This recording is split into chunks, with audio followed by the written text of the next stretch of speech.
here. If you caught the first video in my Agatha Harkness dress series, you would have seen my inspiration, my pattern planning and adjustments, and finally the wearable muslin that I made.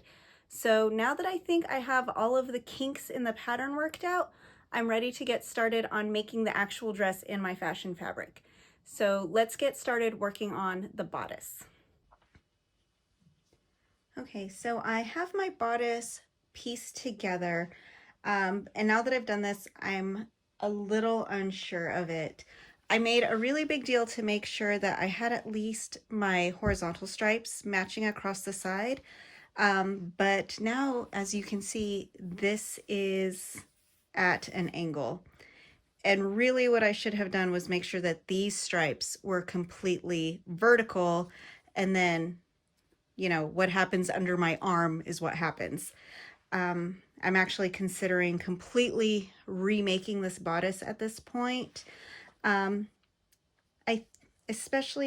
think I could also change up the collar. It's not quite the shape that I was going for. I think I might make these pull back a little bit more, and then that way there's more room for this to overlap here without making the collar like choke up on the neck too much. So I'm not super happy with how this came out. I'm probably just going to completely redo the whole thing. I'm going to go ahead and keep this around. Maybe I'll make it into like a blouse or something. But just to be sure, I'm going to go ahead and try it on. Maybe it might just be that like it looks weird because it's flat, and that once I have it on my body, you're like, oh, that makes perfect sense. So I'm gonna just try it on real quick, and then I'll make my decision. Okay, so now that I have it on, I'm not freaking out as much as I was. It's kind of hard when you're doing these kinds of cosplay when your body is shaped differently than the actor or the character, because it's not going to be a perfect one-to-one match, especially when you're dealing with something that's a very obvious pattern on the fabric. You know, I'm bigger in some places than the actress is, so whereas she has a very fitted kind of straight shirt, that wouldn't look as good on me because it would just make me look very frumpy and big. So in order to get the curves, I have to create curves and darts, but then of course that changes up the direction of my plaid. But actually I'm pretty happy with this. I'm not 100% about the collar, but I'm not gonna let it stress me out. I'm gonna just go ahead and accept, and you know, it's not gonna be 100% screen accurate anyway. As long as I give off the vibe that I'm trying to give off, I think it'll work out. So now it's really just a matter of figuring out button placement so I can get all my buttonholes sewn in before I attach the skirt. All right, now it's time to figure out my button placement. I have pinned my bodice at the top and the bottom where I want it to be, so that way I know exactly where everything's gonna line up and all my stripes go across the front. She has 6 buttons visible between her brooch and her waist. So the first thing that I'm gonna do is I'm gonna just measure up 5/8 of an inch from the bottom, because that's where I know that, so yeah, so there's my 5/8 of an inch right here. Anything below the pin doesn't count because that's going to be seam allowance. It's going to be sewn into the skirt. So this is the area that I have to work with to figure out where these 6 buttons are going to go. So I did get these buttons off of Amazon. They're not exact, but again, close enough. They're just little ball buttons, so I know I need 6 of them. 4, 5, 6. And now I still have a whole big bag, so you're gonna see these buttons on everything because it's gonna drive me crazy to just have a big bag of matching buttons that I don't do anything with. Okay, and then the other thing too that I want to do is figure out, okay, how much space am I really working on. So really, from the bottom of her brooch to the seam allowance, I have just under 14 inches. Okay, so I'm gonna need to divvy these up evenly. So there's 6, but that means that I really need 7 spaces, because I need I need 8 spaces. I need 1, 2, 3, 4, 5, 6, 7. No, 7. I was right the first time. So, okay, so I have just 14. So I'm gonna go ahead and just scooch that up. If I have a button a little bit too close to her brooch, that's gonna be fine. So I'm gonna go ahead and space these out every 2 inches just to make my life easy. So that means that I'm going to have here 12, 10, 8, 6, 4, and 2. And then that works out down here too, that there's like this weird extra space because I will be having a belt, and so that'll cover up. So there's going to be seam allowance and there's going to be belt. So that really works out. So I'm going to do, there's my 14, 12, can you see? Water soluble ink pen, which I bought so I could mark on things. I am a smart person. So here's 12. Oops. 12, 10, 8, 6, 4, and 2. So that's where all of my buttons are gonna go. And now it's time to even them up along the seam allowance and mark exactly where I want the buttonholes to be sewn.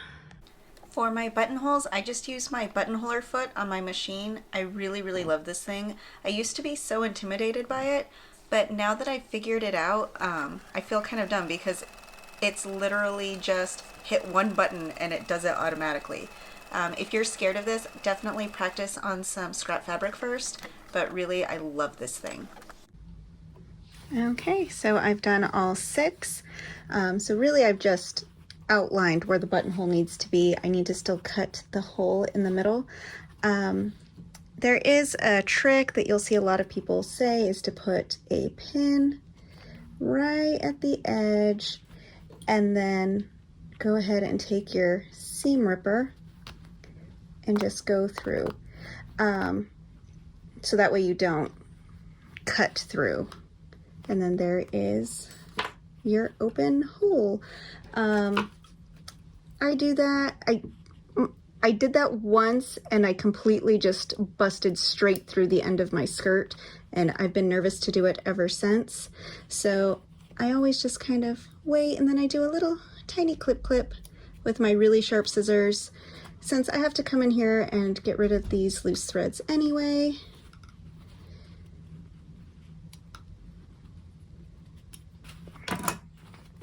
There you go. And there is the buttonhole, and here is the button.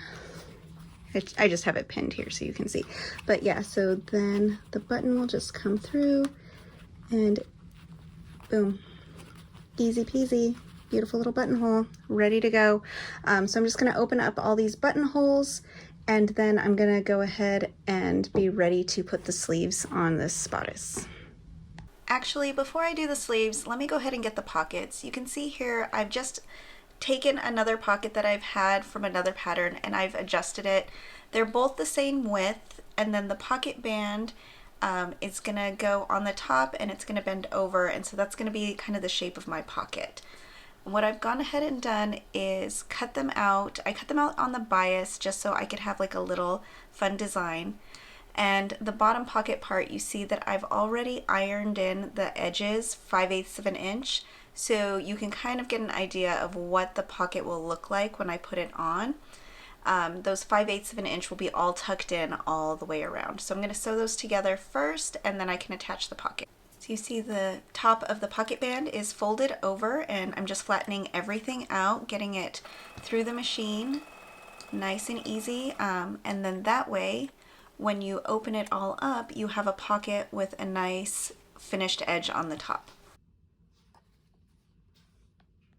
And this is totally optional, but if you have a serger and you want, you can just run this little edge through. That just keeps it nice and tidy under there, and it helps keep it from unraveling if you're going to be putting lots of stuff in and out of your pockets. So just a little bit of quick finishing before your pocket is ready to sew on. I personally like to just do a little bit of top stitching to keep the seam allowance down. That way it's just not flopping around inside of there.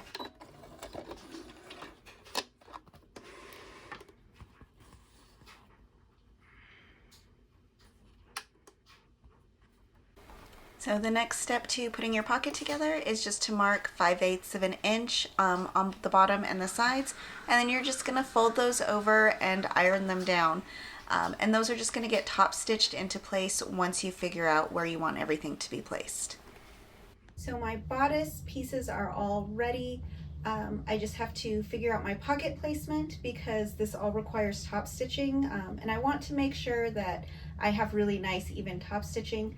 And I've decided to go ahead and do that before I put the sleeves on, just so I don't have to like figure getting sleeves in and out around my sewing machine as I'm doing them. I think I said when I was originally putting this together that normally you're going to put the pockets on at the beginning when you're just getting your front pieces ready, and then you put them all together because then everything's nice and flat. But the fact is, I am not nice and flat, and especially when I'm trying to figure out placement across a curved area, it doesn't always work to just figure it out flat. So that's why I decided to wait till it was mostly put together and on, so I can figure out exactly where I want them to be. The other issue that I have is obviously because of how I am curved, the lines here aren't exactly perpendicular. They do kind of pull to create that extra space, and then they taper down a little bit. I probably could have mitigated that better if I was planned ahead, but I think it's fine. It's not super noticeable. Now, in the show, the pockets are a little bit lower, but I didn't want to have like pocket pasty situation going on, so I had to pull them up a little bit. Of course, because I do have two pockets, I figured the easiest thing to do would just be to align them to one of my lines that goes horizontal across my bodice. So that's easy enough. I just kind of decided this thick darker line here would be fine. And then when it comes to the actual placement away from each other, I could measure between my center button mark and then go out the same amount, which is like best practice kind of thing. But when you're doing a cosplay and you have pattern going on, it's sometimes better to do what reads as correct than what is actually technically correct. So what I think I'm gonna do is I do have these thicker, darker stripes here. So I'm going to align the top corners on the inside top corners with where those two dark lines intersect. And then that way, when you just kind of glance at it, it'll just look like stripe, and everything is aligned. You know, if anybody wants to come out with like a little measuring tape, this one's gonna be actually a little bit further away from the center than this one is, but I think it will be okay. You know, we're talking fractions of an inch here, couple of millimeters, and as long as it looks correct from afar while in pictures, it'll be fine. So I think that's what I'm gonna do. I'm gonna go ahead and get that done, and then once I get this top stitching done, there's nothing stopping me from putting on my sleeves. And that's the next step. So because we did that nice finished edge at the top with the pocket cuff, all you have to do is sew top stitching around the sides and the bottom, like in a U shape, and bind it off and you're all set. And look how easy it is to maneuver this bodice after I've sewn these, since I don't have sleeves on it. So that's why I waited until after this step. And there are both of my pockets all nice and finished off and ready to hold whatever witchy things that I need. Here are my sleeves. I've cut out my sleeves and my sleeve bands, and I've gone ahead and prepped these. So I have done 2 rows of gathering stitches up at the top. I'm gonna wait and not gather those until I'm just about ready to put them into the bodice. And then down here, I've done 2 rows of gathering stitches along the bottom because I want this to be gathered into the sleeve band. So first things first, I am going to mark. You see I've marked here, this is the 5/8 of an inch seam allowance. Can you see that? It's very, there we go. So right there, I've done that on all pieces. I'm gonna go ahead and do that on my sleeve bands, so that way I know where to knot when I'm doing my gathering. There we go.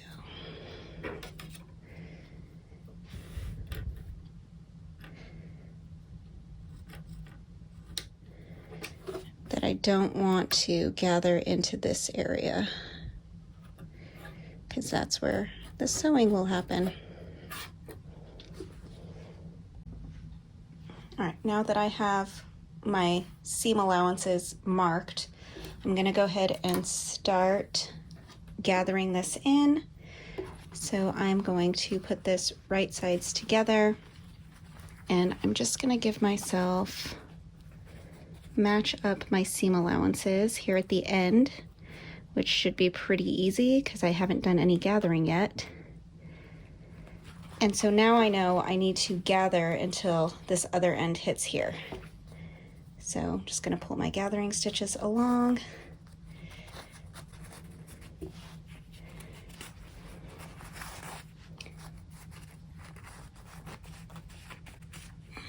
I'm going to pull from this side too. I just want to try to get it nice and even all the way across. Come on.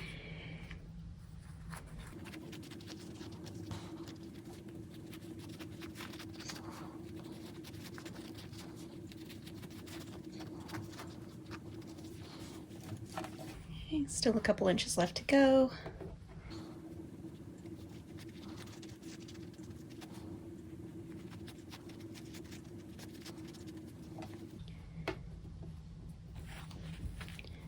Okay.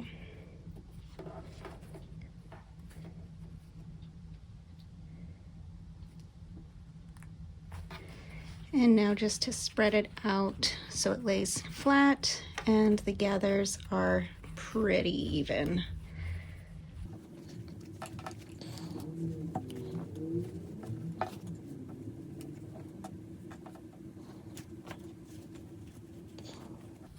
Okay.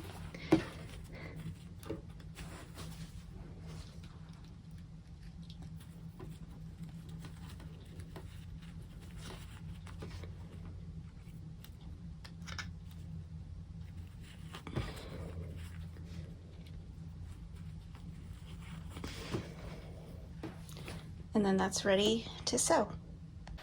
And once you have the cuff pinned to the gathered sleeve, just go ahead and run it through at your regular 5/8 of an inch seam allowance.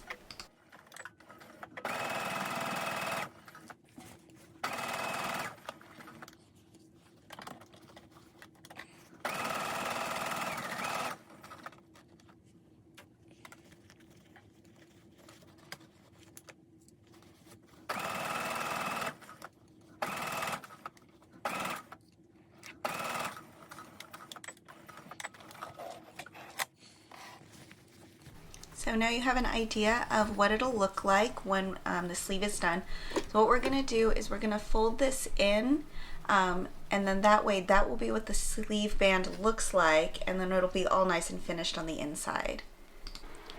So don't neglect your ironing. Ironing pieces like this is really what gives it that nice crisp edge, really makes it look nice, especially with something that's vintage. You want it to have those really nice clean lines.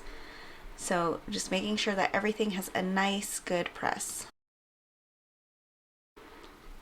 So we're gonna get the interior seam allowance set up. So we're gonna just go 5/8 of an inch again on the inside, all the way down. I love working with stripy fabric because then you could just follow the stripe, assuming that you cut on the grain line at the beginning.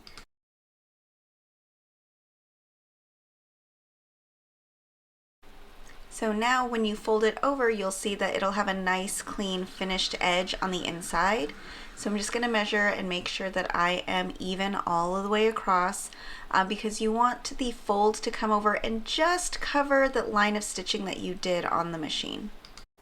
Once you get this where you want it, give this a really nice press, because what you're going to do is unfold all of this back out and then sew the long seam down the length of the sleeve, and then you're going to fold it back in and just do a little bit of hand stitching to keep this cuff in. And so having a really nice press, oh, there's my husband giving me my Amazon packages, sorry. Having this really nice pressed cuff will help it fold back in and go exactly where you want it to go, so you don't have to futz with it too much. So yeah, you're just gonna open this all the way out and sew it together like you would any other sleeve, and then fold it back in and do hand stitching to finish it. Okay, I've sewn the center seam of the back of each of my sleeves and ironed them down nice and flat. So now the next part is, before I put them on the bodice, I'm just going to do a little bit of hand stitching to finish the seams. So before, where I had kind of ironed in those guidelines, I'm just going to find them back again. Get them nice and even all the way around, make sure my seam allowances are laying really flat, and then flip it back up. Make sure that all that gathering is caught up in there. Cool, cool. And now I'm ready. Oh, let me just get that a little bit neater. I'm just going to do some hand stitching all around here to keep it in. And once I get that on both sides, they'll be done and ready to put onto the bodice. All right, I've just put my sleeves onto the bodice of the dress. So that's all done. The bodice is completely done, and just to make sure that it's easy to attach to the skirt, I've gone ahead and put just a little bit of basting here at the bottom so that the button placket doesn't open up when I'm trying to do stuff. All right, so now that the bodice is completely put together and I'm ready to start on the skirt, so please check out the next video where I go into detail about how I put the skirt together and figure out the pleating and do the hem and all that kind of good stuff. Thanks for watching.